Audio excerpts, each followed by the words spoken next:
Hello everyone, my name is KJBeast1000 and today I'm going to show you how to make a boss battle in Geometry Dash. So first of all, I'm just going to show you this quick level that I made quite a while ago, actually, about 10 months ago. So this has boss battles in it. There are 3 boss battles, and you see this first one shoots lasers at you. And I also managed to make it target you, so maybe I'll show off how to do that as well. It's not too difficult, it's a lot easier if you know how to do it. And this second boss here, we can see it goes invisible for a bit, and it shoots missiles at you rather than shooting lasers. So I'll show you how to do that as well. So first of all, we're going to do the laser boss, or how to make a boss shoot lasers. So first of all, I'm going to get my boss.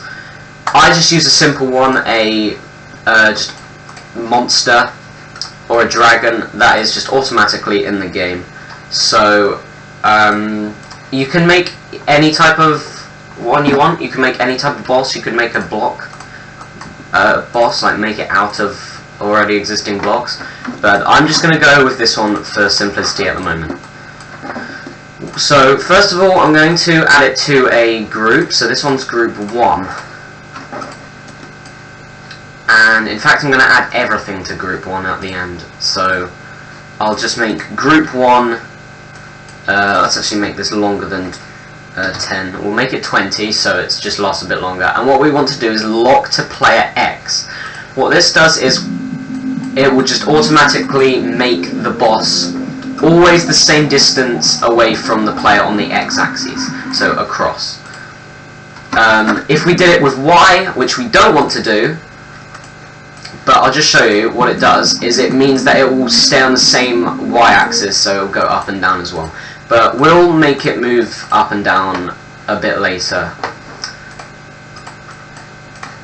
Now I'm going to go onto a new layer, and I'm going to make the laser. And what I did in my level was I used these blocks. So it's kind of like the wave effect makes it look like a laser, or some sort of beam that will kill you. And what I want to do is I want to put it about here, so that the end kind of goes behind the monster's mouth, like that. So it looks like it's coming from the inside of his mouth, like this. And again, I'll make this one as well, so that that too will follow you. And I'll just move the one there, so the monster is a bit closer to you. But what we actually want to do is we want to make the laser kill you when you touch it. So what we're going to do is we're going to put some spikes behind the laser, like this.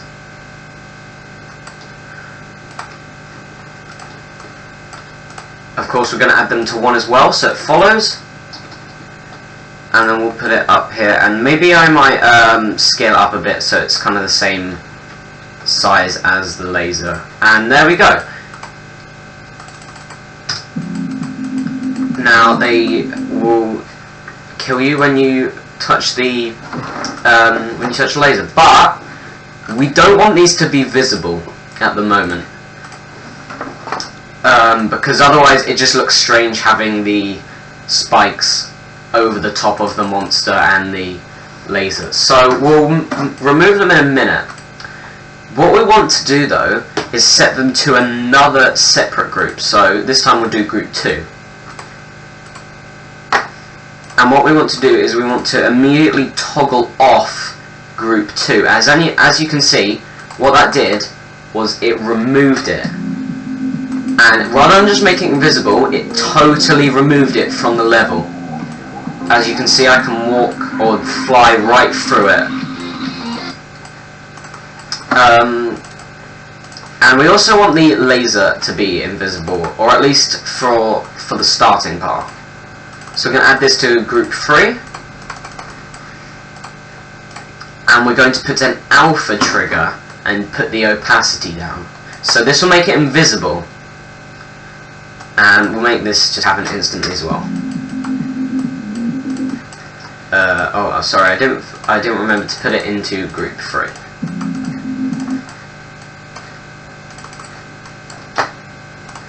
So now we've got just the monster, and you can't see anything else.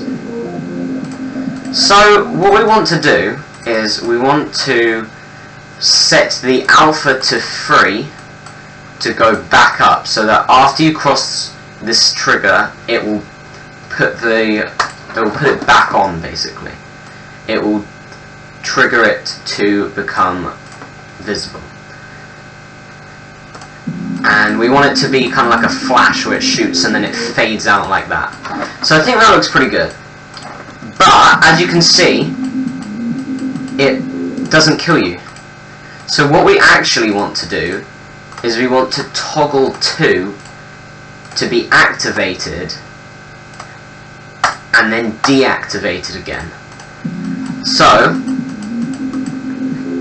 it will... the spikes will appear at the same time as the laser. That means the laser will kill me. The final thing we want to do now is to add group 2 to a new alpha trigger and make the opacity 0. That means that you won't be able to see it even when it's toggled. Now, the laser will kill you, so I didn't hit the laser, I'm fine. If I hit the laser now, it kills me.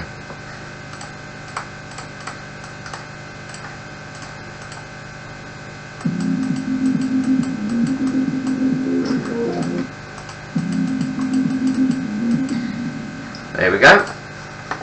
So that is the first boss battle that I wanted to show you, and I'll be back in a minute to show you the next one. Hello again, and welcome to the second part of the boss battle tutorial. So the first one was shooting a laser or a beam. This one is going to be shooting a missile or a bullet or whatever you want to call it. So I already added this dragon to a layout or a group 1 and made it follow to or lock to X. So now what I'm going to do is I'm going to use a spike, and again you can use anything you want really, but I'm just going to use a spike because it's quite easy. And another fun way, or a way to make it look better, is to use some sort of flame on the end of it to give it a sort of, just to make it look like it's flying at you. So I'm going to add this to a group actually and make the coloured a bit. So, well, for example, I could make it like a red and add blending on there. I'll change the background colour to sort of orange colour now. So it kind of blends well. Okay, that looks better. So now I've got this.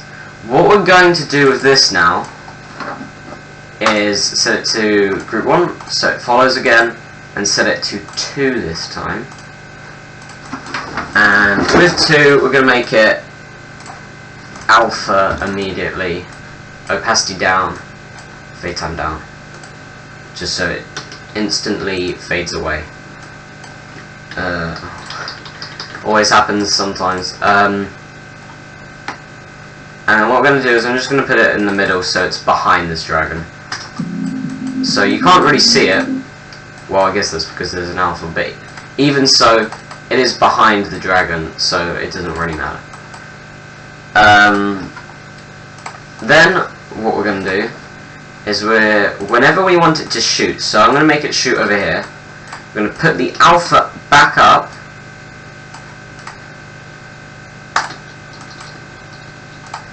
and then it's going to go back down,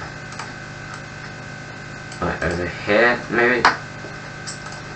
And as it goes up, we want it to shoot, so we want it to move X. So I'm going to make it minus 150, so it goes off the screen, just to make sure it does go off. And I'm going to put the move time up so it doesn't go too fast. So you have a little bit of time to react, and we set it to 2 again. This means that when I go past these triggers, it shoots. And now that goes a little bit too slow. So I'm going to change this to 1 and see how it goes.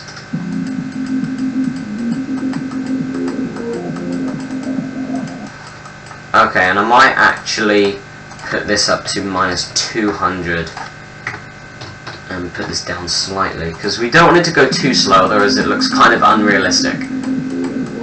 So that looks pretty good, because it flies quite quickly and it goes off the screen.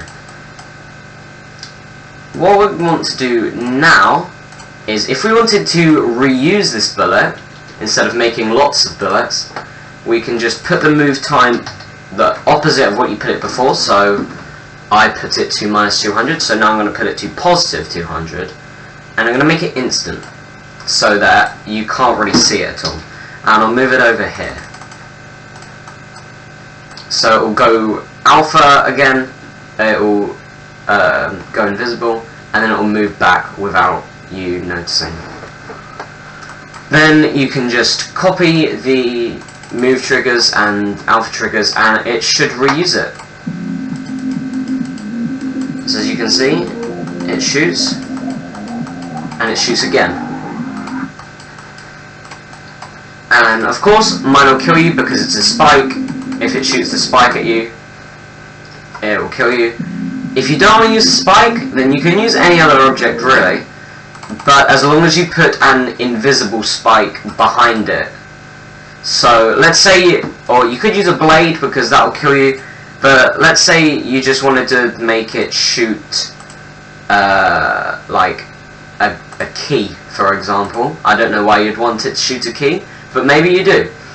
And you want the key to kill you, you would put an invisible spike behind the key, like I showed you in the laser part, where there are invisible spikes behind the laser. The final thing I'm going to show you now is how to make it target you. So what I did was I put a let's just put some blocks here so that you can't move up for the start. And what I did was I put some spinning objects so it looks like it's kind of locking on to you, like that. So here are my objects spinning. I'm going to set them to a totally different group now, 3. And now we set the move here for group 3, target group 3. I'm going to lock to both X and Y. Now the target follows you. And to make the dragon follow you, well, we're just going to move it down here so it's on the same X or Y, yeah, on the same Y value as your cube. So it's both on the bottom, like by the line.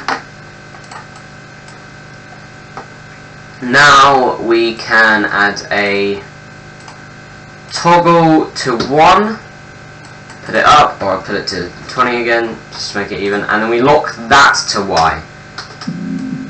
Now this will lock to Y as well, but oh, I forgot. This should not be 20. Let's just do it for 1. Or we'll put it up a little bit to like 2. What we want to do is to make it stop before it targets you.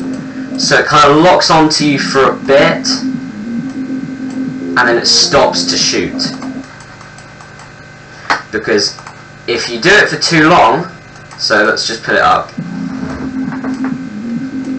you'll see that it's impossible to dodge that. Purely because this will follow you no matter how high or how low you fly. So you don't want it to be for too long. I'm just going to make it for about 2.2 seconds. And then it will stop before it shoots, then it will shoot, and then maybe you can make it target you again for a bit. But that is all you really need to do, and of course I can just make this a new layer as well if I want, and make that alpha. Then you don't really see those ugly blocks getting in the way. The reason I put these blocks is just so that you can't fly over these spinning objects. Otherwise you could fly over it and you see it doesn't look like it's targeting you. It doesn't really work. So you need some sort of block to make sure that you go in the right area. And that's all you really need to do. You can customize your boss however you want. You can customize the bullets or the lasers or whatever you want it to shoot. And you can make it move around in different ways. So thanks for watching, and I'll see you later.